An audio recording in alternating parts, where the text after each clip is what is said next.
but also difference between controlling your own destiny and giving up that control to someone else. But it's hard for most people to understand why that happens, I said. They just think it's not fair. That's why it is foolish to simply say to a child, "Get a good education," he said.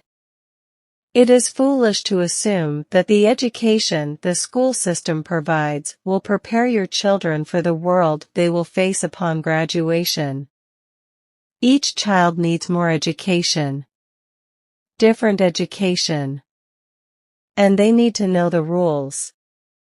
The different sets of rules. There are rules of money that the rich play by, and there are the rules that the other 95% of the population plays by, he said. And the 95% learns those rules at home and in school.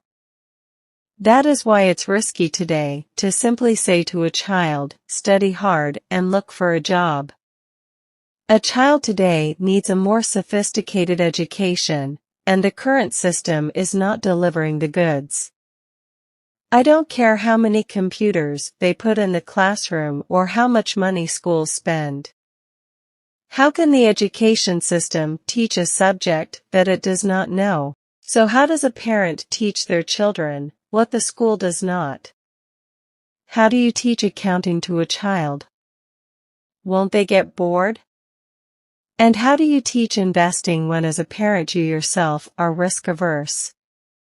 Instead of teaching my children to simply play it safe, I decided it was best to teach them to play it smart. So how would you teach a child about money and all the things we've talked about? I asked Robert. How can we make it easy for parents, especially when they don't understand it themselves? I wrote a book on the subject, he said. Where is it? In my computer. It's been there for years in random pieces.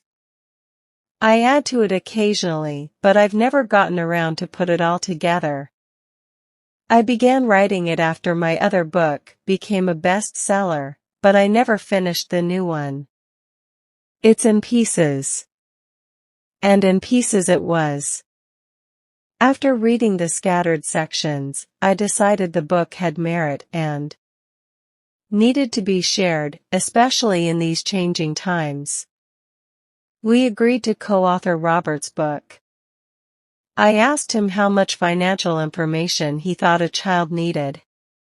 He said it would depend on the child. He knew at a young age that he wanted to be rich and was fortunate enough to have a father figure who was rich and willing to guide him. Education is the foundation of success, Robert said. Just as scholastic skills are vitally important, so are financial skills and communication skills. What follows is the story of Robert's two dads, a rich one and a poor one, that expounds on the skills he's developed over a lifetime. The contrast between two dads provides an important perspective. The book is supported, edited, and assembled by me.